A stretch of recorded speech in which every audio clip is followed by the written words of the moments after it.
he's just going to hard carry the game, which is probably true with the way Huni's been playing, but it really hamstrings Flash Wolves' flexibility in Champ Select. And the worry has to be game one. That was the easy game that SKT give you. I talked about it. Peanut and Huni, the least amount of involvement they had in a while. Power with Maple and Casa.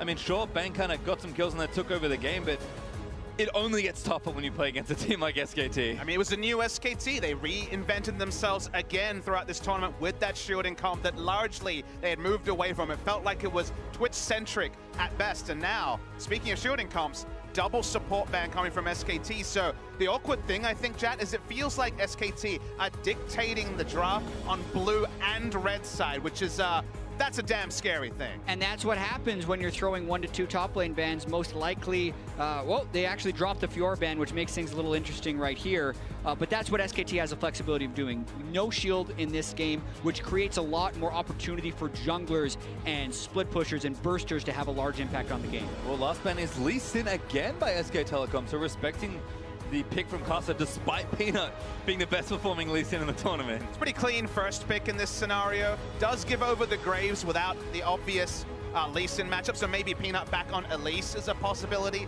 in this game. We've seen his Olaf also this tournament, but that's definitely lower on the tier list. But speaking of tier list, we do have the Fizz, and Syndra's available. Suddenly the flex pick nature of the Fizz is oh so important. Yeah, decides against the Elise, actually just goes with Olaf despite not even having a haster on their team composition like a Karma or a Lulu. But the flexibility they get with the Fizz is very hard to discount. And they opted into the Olaf. They created this jungle pinch with the Lee Sin Graves, forcing Flash Wolves to pick Graves, which made it so SKT could get the Fizz. And then they kind of get the mid pinch because what has been all season the blind pick mid laner choice, it's been Syndra, and we know Faker loves to opt into the matchup. So now MMD can't get his flex top lane Fizz. That was the big pick for them to open up their wards and barons against SKT in the second round robin. So already, I feel like SKT have jumped ahead and picked that. Well, kind of, I think expected it for Flash Wolves, but Pumpkinch was that pick. That's kind of that next tier of supports once the strong range supports are usually banned away. And I imagine Ashe here for Betty unless there's a different plan. Okay, maybe swaps it up to something like Varus that's somewhat interchangeable, but you need to take AD here, give Betty something safe that he really knows his way around. Yeah, Varus and Ashe are his two most played right here. Varus has maybe a slightly higher chance of surviving a rampaging Olaf running towards him, but it would be very minor. Interesting to see if SKT take AD carry or support in this spot, because you imagine it's going to be a focused ban whichever role's not taken. I could have seen something like a Nami in this scenario, but they're actually going to go for the Braum for the first time in a while. It hasn't been a big pick for them this tournament, or obviously in the meta recently, but with more melee supports, it feels like the latitude to play Braum is there for teams. Yeah, pushes the phase of bans here, maybe towards, you would say, Ezreal as well as Ashe if you're trying to deny him, but that would be both of your bans from Flash Wolves' side, and they might want to try and throw out some top lane bans for Huni's power pick. And they get mind games also on the side of SKT, because this, of course, does not give any more information on whether it will be a Fizz top. But when you do see a Rumble ban, you start wondering, okay, does that actually mean Fizz mid? Because Fizz traditionally does very well into the Rumble matchup, and mind games are real. I love it here, but there's a cog ban for Flash Wolves, and you have to think the other champion, we hit on Ashe, but Twitch has been the big one for Bang here, so I think Flash Wolves have to have that in the forefront of their mind and likely take it away. SKT, we'll see if they keep playing games or target another lane. It's just a kind of an interesting scenario, because usually when it's Twitch, it's either Karma and Lulu, those are the big picks there, and Tahm Kench early to open up the Twitch. This would just be Twitch because they're confident in playing Twitch. And when you have so much map pressure, so much map control, usually Twitch can be kind of that icing on the cake to really add extra implied pressure. But it's such a risky draft with basically no information. Yeah, and Flash Wolves isn't, in my opinion, gaining much out of the bans that they're throwing here. Bang is a tremendous Ezreal. His Ashe Braum is still going to be very strong. They're throwing AD carry ban out with Kog'Maw, and they're blocking that, so they do make sure to get rid of Fiora. I think that's the highest value ban they've had. But then look, he still gets the Twitch if he wants it. Just a few too many champions in the pockets, it feels like here As in SKT. always. I'm going to consider those a big game. There's a reason that these teams have such good drafts, because everyone can play just about everything. Yeah, and SKT had kind of an issue, you would say, in the group stage, being overly generic and not as aggressive in champ select as you would want. But I feel like even though they're banning out Karma, Lulu, and Lee Sin, all champions they can play, they really forced Flash Wolves into what SKT wanted Flash Wolves to take, and it allows SKT to build their own style in this game. Now you have MMD having to blind pick something against Huni, which again is kind of a scenario that sounds like something Flash Wolves couldn't opt into. They wanted to recreate their immaculate draft against SKT in the second round robin, but they don't have the latitude here. They're expecting Fizz top as a very realistic choice. Right. Of blind picks. And they're probably going to go with Nautilus in the last choice, and it's going to be incredibly similar to their team composition last time. Switching it for the Shen makes it even more of a split-pushing composition. It blocks Huni from having it, but still an incredibly similar draft as far as it needing Maple to get the side lanes going. I mean, power in the right places for Flash Wolves, but SKT mixing it up a lot after that shielding comp in game number 1. Last pick, though, looks like they might be considering mid lane. That would send Huni on the Fizz to the top lane. But if Faker's taking a champion, what does he take? He already played Orianna into LeBlanc. He loves to show us new picks. Lucian, not this time. It's going to be Cassiopeia. I saw this matchup quite a lot right at the end of LCK as another option into the LeBlanc. I think every region kind of has a go-to pick. Even in Europe, you're seeing stuff like Swain, for example, against the LeBlanc. We saw quite a lot of Cassiopeia against LeBlanc. It's a pretty linear matchup. You can definitely be snowballed on, but Faker's Cassiopeia has a big reputation. Yeah, and it has been a little while since we've seen a lot of Cassiopeia. It shifted out of the meta, but still a tremendous late game mage. The things that it's decent with against LeBlanc, you can throw the miasma down onto the LeBlanc distortion, prevent the moves, and also Cassiopeia can itemize magic resistance very early on in builds if you want to, which is pretty core against LeBlanc if you want to avoid getting bursted. Yeah, the miasma interaction is the one that's definitely the take-home one. You can really restrict her movement, and thus, very squishy champion with how she builds can be targeted down. So Faker definitely going to be focusing on. So the miasma is going to be the spell to look at from the Cassio in fights. I mean, looking for Huni here as well. Off the top, I mean, I jokingly kind of talked about Huni and Peanut having a very passive game 1. All of a sudden, things have swapped up once again. Pretty aggressive jungler for Peanut. Ignite top laner for Huni. Like, if things were going to start getting heated like we saw them in the group stage for that top half of the map, we're going to be seeing no more zeros in those first 3 members of SKT, I don't think. Yeah, it's a strong front line from both teams in this one. Still more split push priority on the side of Flash Wolves, and they're going to have to be incredibly cautious to not get caught in the mid lane when SKT can group up as 5 and just kind of power through, because that's what SKT is incredibly good at doing. And the amusing thing is the second support here for SKT after the Braum is kind of the Cassiopeia, who can stand in the backline and use the threat of the ultimate Petrifying Gaze as a disengage tool to allow Twitch to open up. So it's definitely not a prototypical support mid, but you can play 2 lines of scrimmage, Olaf and Fizz diving in, and the Cassiopeia, Twitch, and Braum in the backline. Well, we'll see what happens here, but Flash Wolves going to try and start things up on the same foot in game they did in game 1 here in the second. Expect them to get aggressive, but SKT, he's starting to turn up here. And this is a team that mounts pressure like no other in the world. And you have to think the tide is starting to rise here. SKT, we'll see if they can continue their run or if Flash Wolves are going to tie it up and make it a series. And what gameplay shifts will teams make from game 1 to game 2? Bang and Wolf had a very early fight with Betty and Sword Art in game 1, in which Bang ended up getting first blood. So Betty and Sword Art were clearly willing to try and exert some dominance on that lane early, and it didn't work out. Does that mean they go more passive, or does that mean they tweak what they were doing and try and get that kill once again? And on the side of SKT, I'm really interested to see where Peanut puts his priority, and specifically when it comes to invades, because if he tries to play around, say, the blue side jungle of Flash Wolves, he's got a no-flash Fizz in the top lane who has to hard commit. He's Olaf with Ghost. He has to hard commit. Blasting Cones accepted. So there is actually an element of risk when you go for invades with champions like the Fizz and Olaf. So is he going to path around? Is he going to adjust his pathing accordingly? And maybe he won't even be able to play proactively. It really depends. And I'm very interested to track the early jungling pathing from both. Well, certainly 2 players that get a lot of things done for their team. It's kind of the mark of a good jungler. Is Faker late wood onto the Raptors. Let's see what's going on. Maple, yeah, taking damage here. This he does a lot here at level 1. And there aren't that many level 1 champions that are super amazing, but Cassiopeia is one of them. Nice minion waves we have over here. Shame you can't come near them, is what Faker says to Maple. Yeah, Faker definitely knows the matchup. Getting an early amount of harass done onto Maple.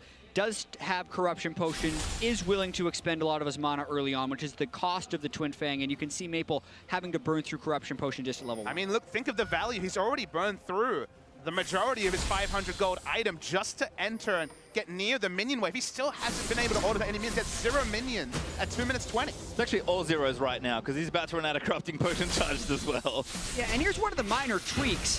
SKT banned LeBlanc every game of the group stage. They didn't have to. Faker knows how to play as and against LeBlanc. So really, 0 CS to 11 with a level 1 recall. That's what Faker... that's why you don't need to ban LeBlanc. And that was kind of the ban that jumped off the page. I mean, I didn't even really take, as the series went, the weeks go on, or sorry, the games went on, really take into account they were banning LeBlanc on blue and red. It hasn't been something they've done in LCK very frequently. So leaving it open has been so tantalizing to both teams. Maple's opted into it twice, and this time around, oh boy, he's had a world of pain. Has to use the TP already. Adds a control ward to his inventory item, so all consumables right now. You can see about 200 gold up for Faker early on, and that's pretty insane for an early advantage. Faker now goes back, control ward, Dark Seal, gonna keep that pressure going. Yeah, watching Maple CS here is kind of a weird thing, but it's like very satisfying to see him just try and fight against the levels, the lack of itemization, the lack of AP he has in the early game. So pressure game from Faker that honestly we haven't seen too much this tournament. It's been a lot of passive Orianna for the majority of the tournament. Big change there with the approach on the Cassiopeia. Well, didn't keep too tight track of the junglers, unfortunately, because of all the action in mid lane, but Carter and Peanut both level 4, just farming up early as Faker added again onto Maple. Maple just getting run down every single time. Faker not going to make it a highlight just yet, but Maple's forced out again. Yeah, Faker's angry about something right here because he's just gone and gotten the Dark Seal. Maple was obviously unable to buy anything on the first wave, and he's also denying him CS at this phase. I mean, he's freezing the wave that... Even though you could think, okay, well, he hasn't got teleport, push it in. No, no, no. Faker wants this scenario in mid to extend until he gets a kill or he forces the jungler to come and help push out, which, of course, Graves is uniquely good at. But Costa comes mid lane. That's so much extra latitude for Peanut, the other lanes to react. So Faker's trying to make this all about the mid lane in a way that games this tournament for SKT have not been. Well, if we look out of the mid lane, you see MMD and Huni trading up here in the top side.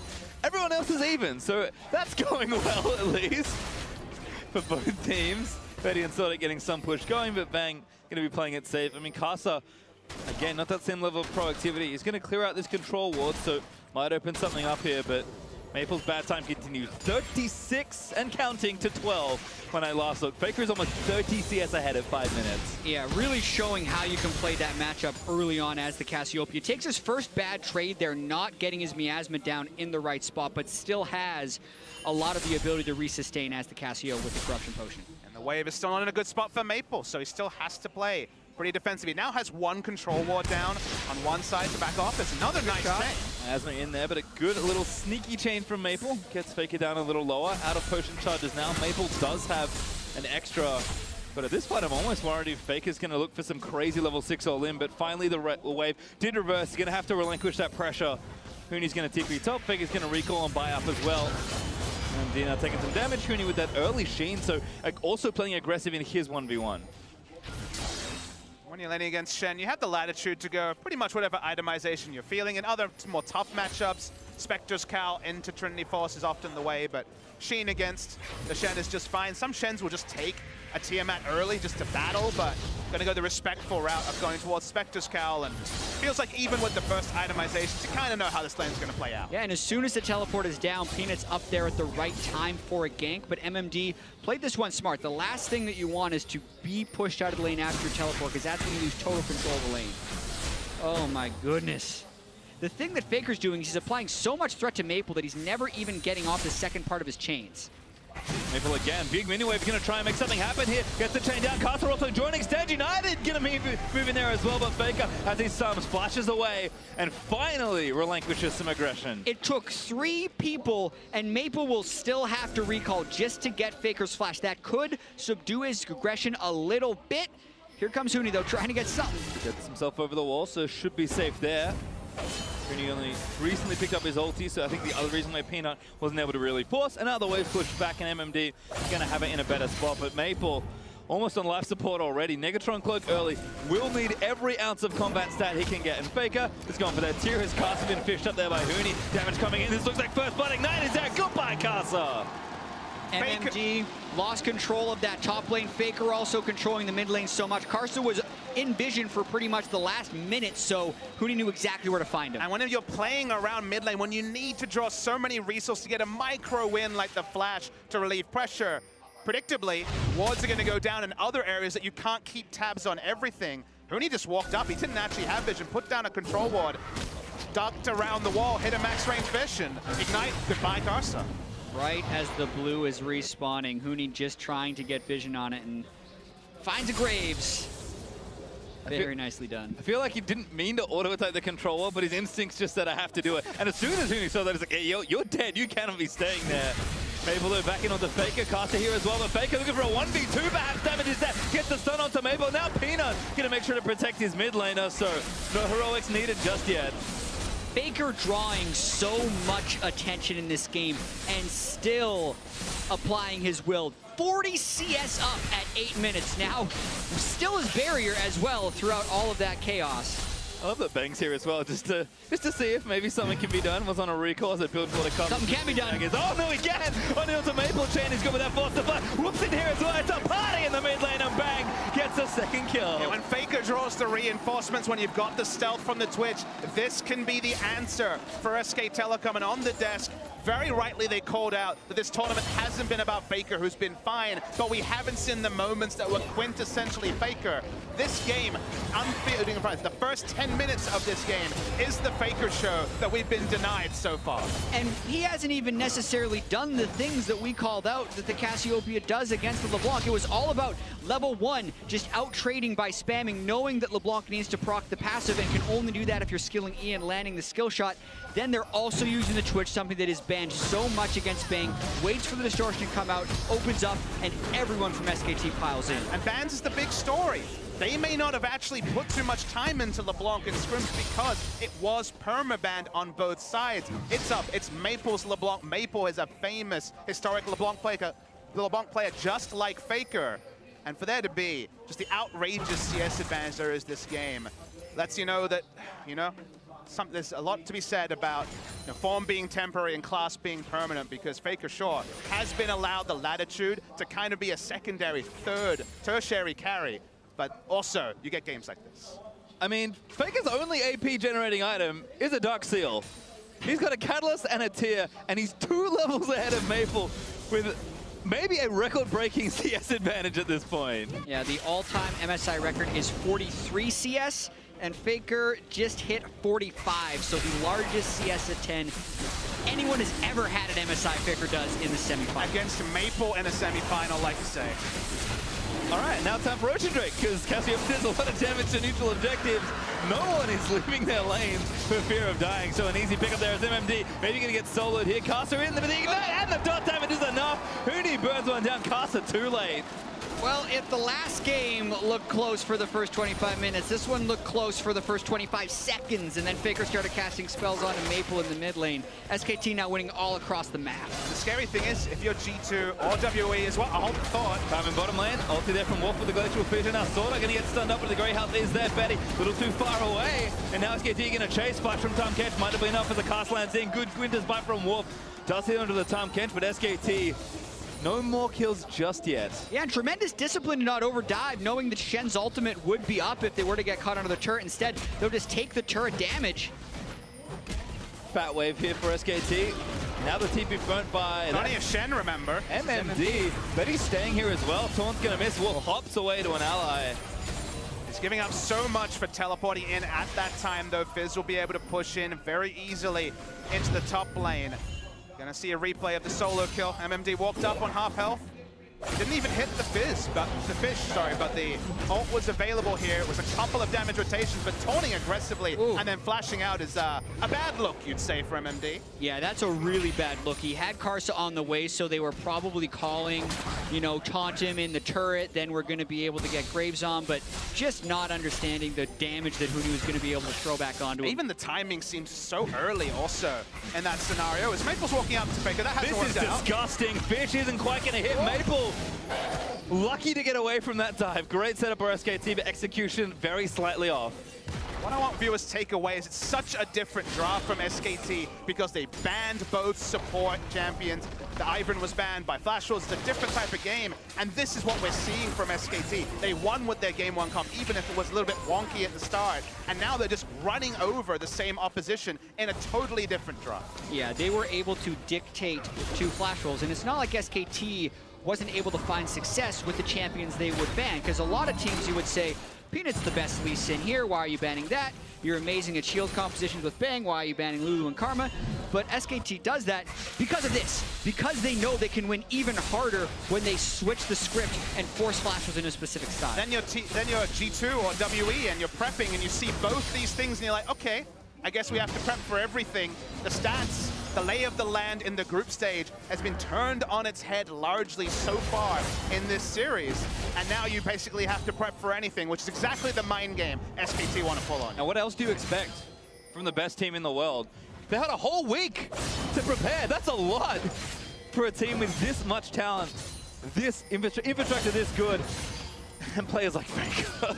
You want it to be a trap narrative, but it has so often been the case that whenever there is 3-4 days between match weeks, SKT will adapt to the tournament meta. We think back to MSI last year, where of course they lost 4 games in the regular season as they're looking for a dive again on Maple. It's 2 levels between Maple and Faker.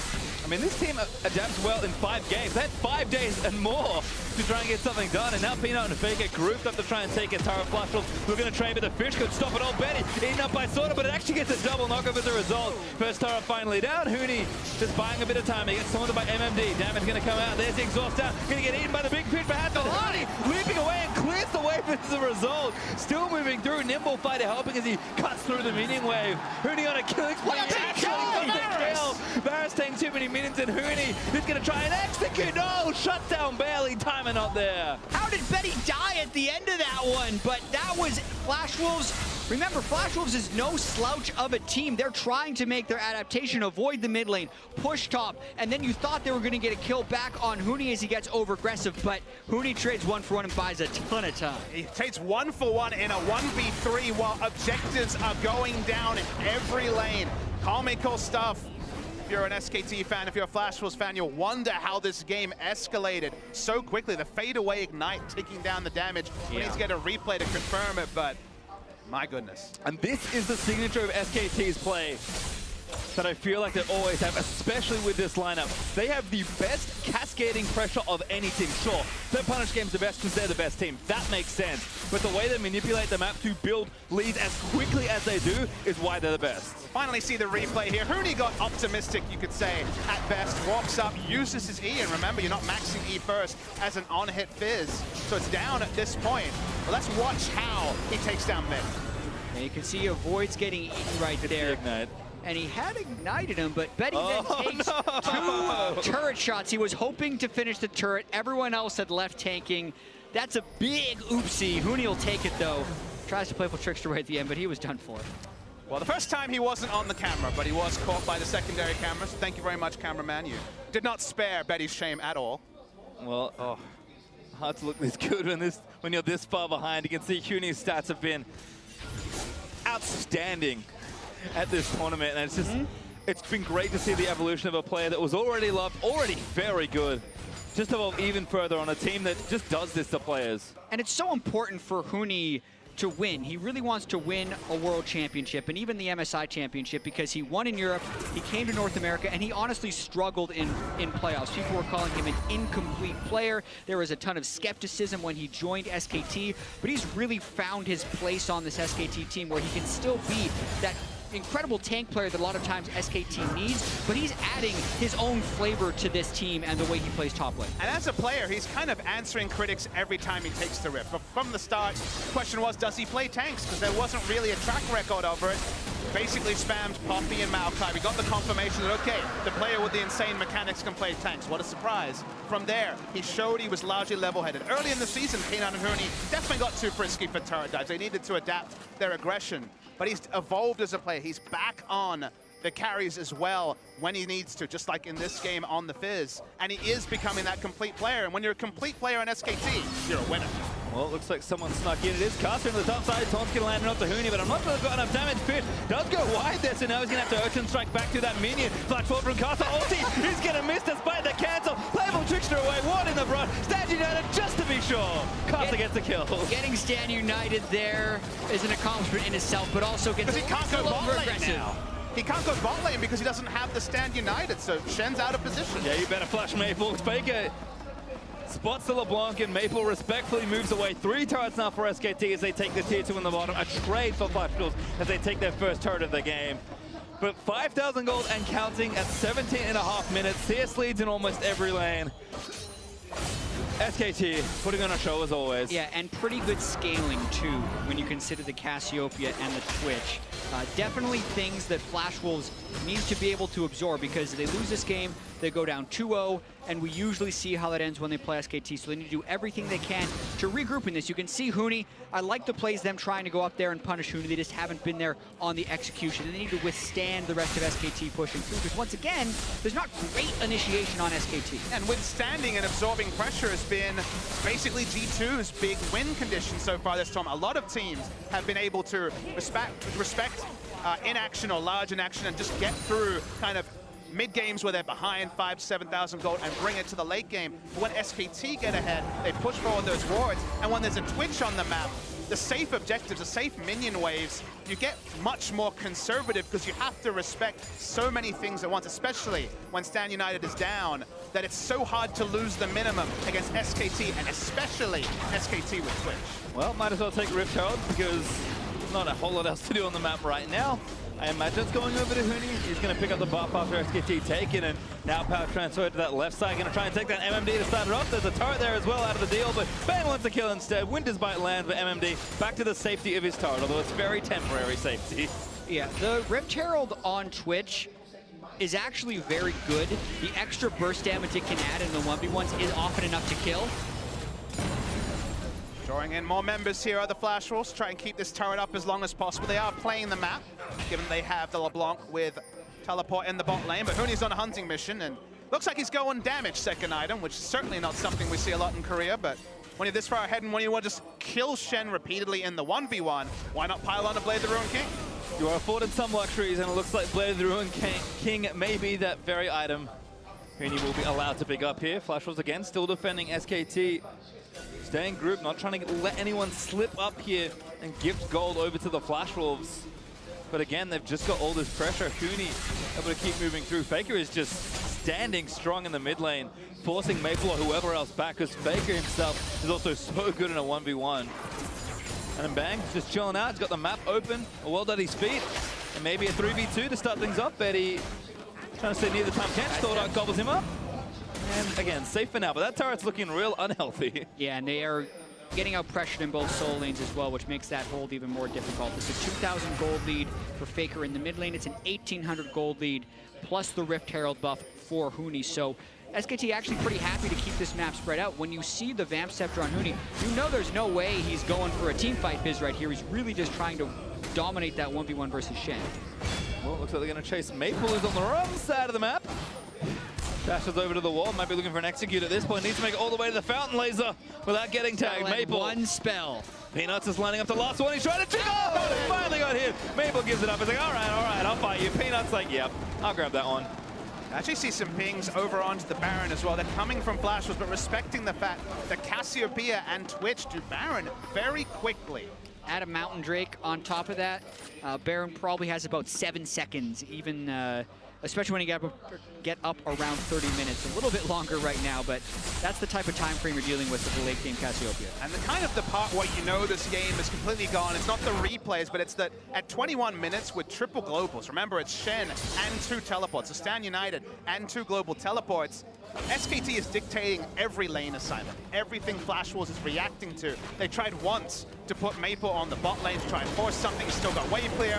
The Fizz shows up and he's forced out. Now they have those globals and they try and make something happen. This is an insanely hard force of Flash Wolves. Wolf's going to get chained up there. Maple going to follow on through. Collectual Pitcher hops out. Might be enough to disengage it, but the damage still flowing in as SKT commit. They want to turn around. Faker also here. Huni needs to land a big fish to start it off. He's going to miss it. No fight started by either. It's still odd numbers for SKT, but they have that giant gold lead, so they're trying to cut Flash Wolves off. I mean, they're outnumbered, but it doesn't really feel like it. Huni going to cut them off, ignites on the Betty and gets the grasp from. Playable tricks is that. Ulti lands onto Faker, but Faker just going to stand and deliver. Peanut also there to try and get some front line down. The damage is immense, but it's not nearly enough. Flash Wolves just too far behind. Getting cut off by a true 4v5 with Ola slowly ambling towards the fight. Lets you know where the game is going. Flash Wolves do get out. They are forced to use some resources like the Stand United, like the teleport from LeBlanc, so the map plays will be even more one-sided for SKT for the next 3 to 5 minutes. But SKT do not grow their gold lead in that scenario. We've just breezed by the first 2 Drakes as well, but the second mountain that's now spawning for SKT, it just feels like even in an even scenario with the globals, Flash Wolves were going to have a ton of trouble trying to contest, but again, they'll move back down. They've got plenty of damage to get it done. Faker's even counter-jungling on the Cassiopeia. And that pressure just keeps mounting. SKT are this rising tide. In game 1, you felt that pressure mount up and they were able to win. This game is significantly more one-sided, and Flash was starting to run out of room. Has a player ever decided a game more at 0-0-0 scoreline than Faker this game? He has no kill involvement, but literally the whole game has been run off his mid lane pressure from level 1.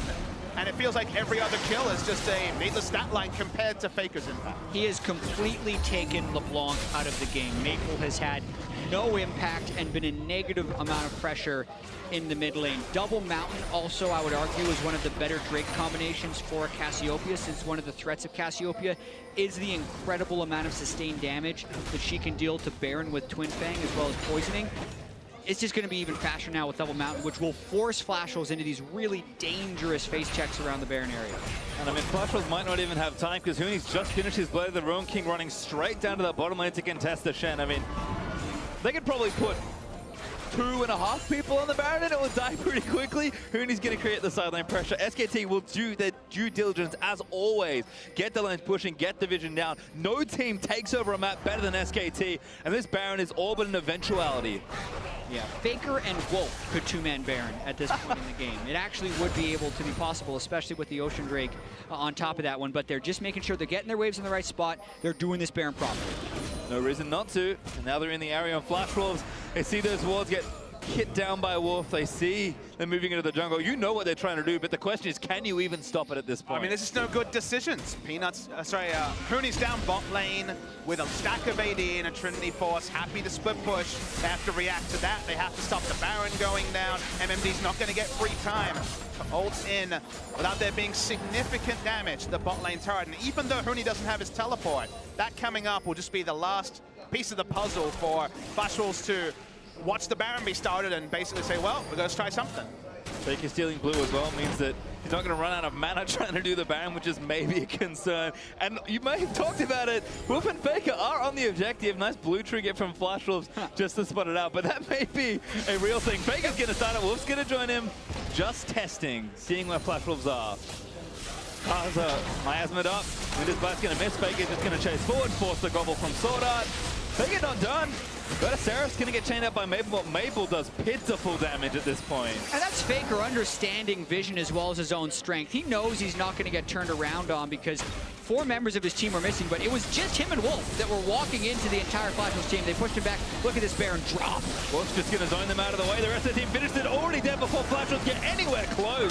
And now SKT going to leap into action. Kata, ulti's away. Faker Flash, ulti's just for the souls. Betty gets a nice chain out, but Peter prompts the Ragnarok, goes straight into Betty as Wolf exhausts the Varus, and Maple just trying to keep them down. MMD will be the sacrifice. Faker grabs his first kill of this game. And this is why SKT has low kill participation percentages. Watch Huni. He's winning the game down in the bottom lane, taking that inhibitor. Faker gets his first kill of 6 while being the sole carry. They play the map. But I'm still disappointed, guys. I really wanted to see Faker end this game 0-0-0 and pick up an MVP.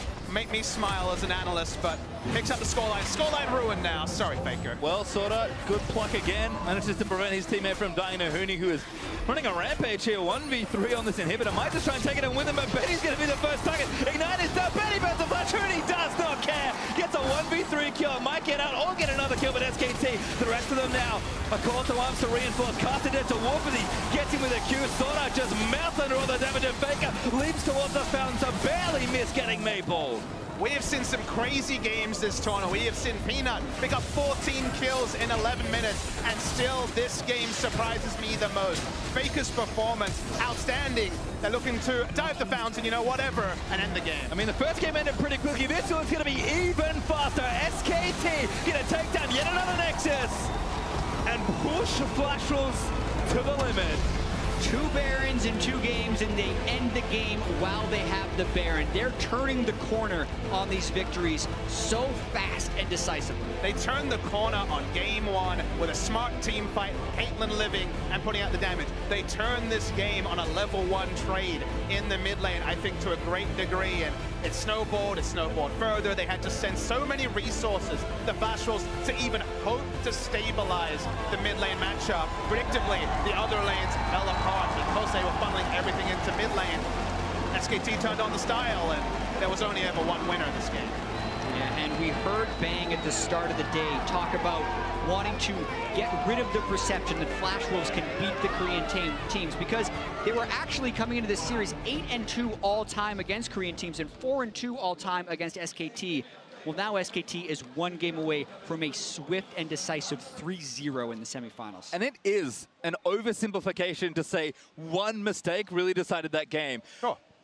But Not this one. I mean, Yeah. mid lane was a cascade, but like you could kind of pinpoint and be like, this one thing cost them that game. This one can cost them the last game. There were a lot of one things. Yeah, and unfortunately, SKT turned one thing into a whole heap of gold and another game victory. To give us their thoughts on that game, let's send it back off to the analyst desk.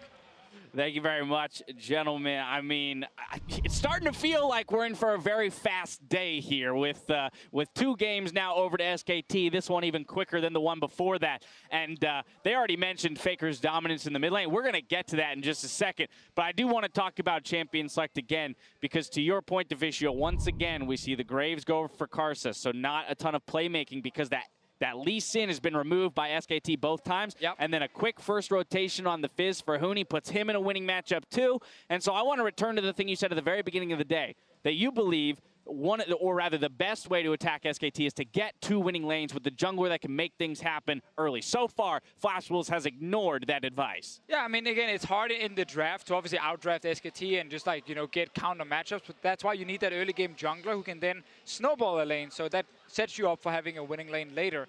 Picking Shen into Fizz and just surrendering topside, that's never going to become a winning lane, even if you try and really gank Huni, because he has to be really pulled in to actually die multiple times.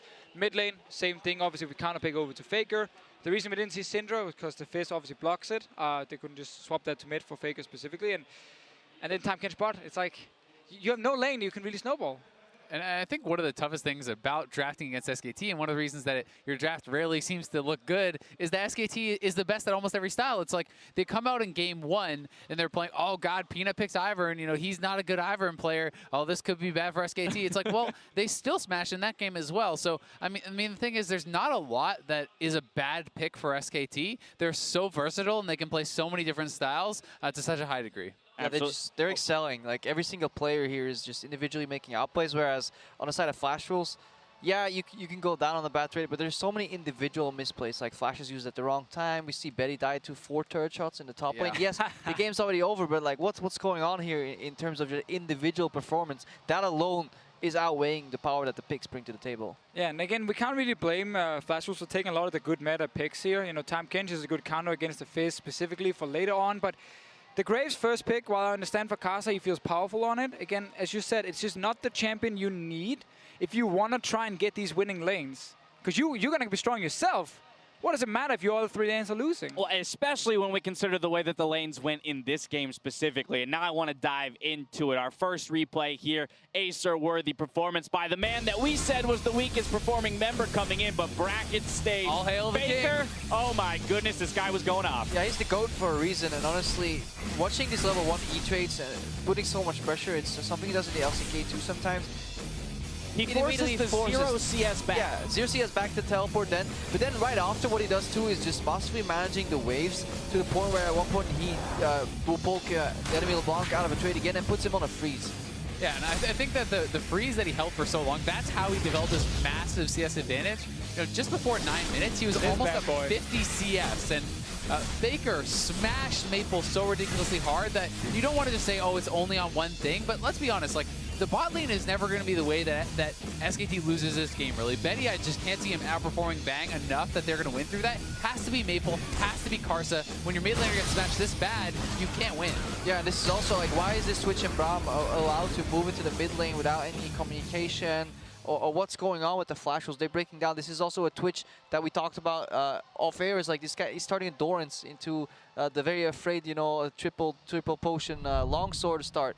They're getting away with a lot of these things. Like, they're not getting threatened in some matchups, and that's a problem when you play against SKT. You have in your head, okay, this is a 70-30 matchup. We can pressure, get about 8 CS advantage, probably be the first one to rotate. Right. Then you're playing against Bang and Wolf, you're like, you know, let's dial that down. They're almost losing their turret to a hyper-scaling AD carry who started Doran's late. I mean, at that point, it was all lost anyway. Like, it was so lost after just the leading phase. Right, you got a roughly 50 CS lead coming from the mid lane at 10 minutes. This is ignoring what's going on in the top lane. Of course, Fizz picking up an early kill onto Karsa, finding him in the jungle, and then we just saw kind of the abuse coming through onto MMD in the counter matchup.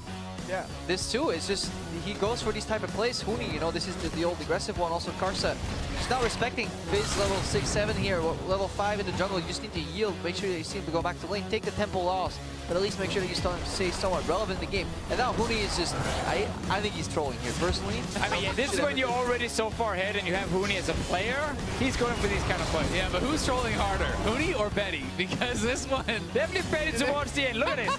Gives a 1 hit, 2 hits, 3 hits. He's like, hey, wait, no minions? Oh. I thought it was about objective-based gameplay, you know, instead of chasing kills. So I'm with Betty on this one. You know?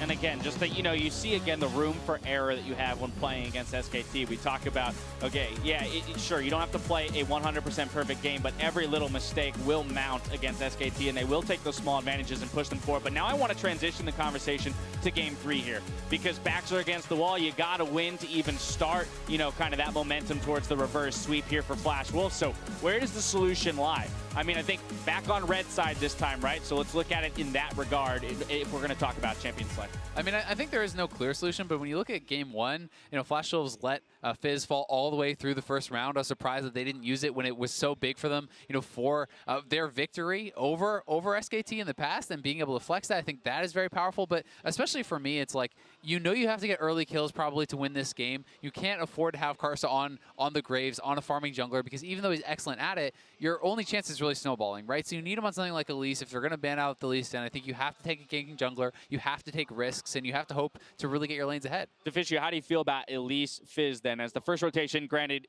neither of them would be banned out for that to happen. I mean, it's definitely an option. I think also going back to the first game, like, you can actually give over the Iron and just say, you know what, SKT, we know we're going to lose late game anyway, so like, take that jungler, it's yours. We're going to play full early game as Azale is highlighting. I think that is definitely a viable strategy. If they want the Graves so badly, they need some lanes with CC they can set up like his ganks early and then maybe try and play it that way. LeBlanc is not the answer. Faker has a million counter picks. So you need something like a Syndra maybe if it's open. Problem is SKT can just ban away those key picks they're afraid of, making it almost impossible for Flash Wolves to kind of outdraft SKT. And Crepo, knowing the odds are stacked here, what do you got for me? Final thoughts. I just think it's also, the way to beat SKT is variance. And you need to have some members that are outperforming. I don't think this series it is happening. Maybe Karsa is still being their best player, so I definitely agree right there. Put him on a champion, try and enable him, but then still, on the day, I don't think the Flash Wolves right now are showing up enough to even combat individual skill, let alone the teamwork that SKT is bringing to the table. All right, so it's a multi-step process. We as individuals got to level up, and then as a team, we got to take down SKT. Their backs are against the wall here. We'll see if the Flash Wolves can keep the series alive when they face off against SKT in Game 3. The 2017 MSI continues after this.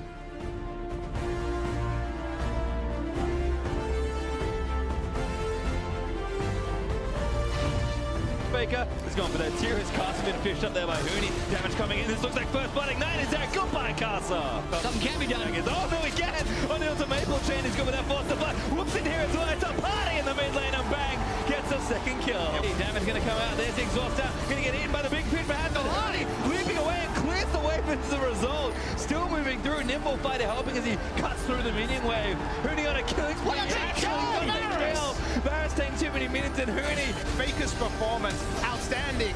They're looking to dive the fountain, you know, whatever, and end the game. I mean, the first game ended pretty quickly. This one's going to be even faster. SKT going to take down yet another Nexus and push Flash Wolves to the limit.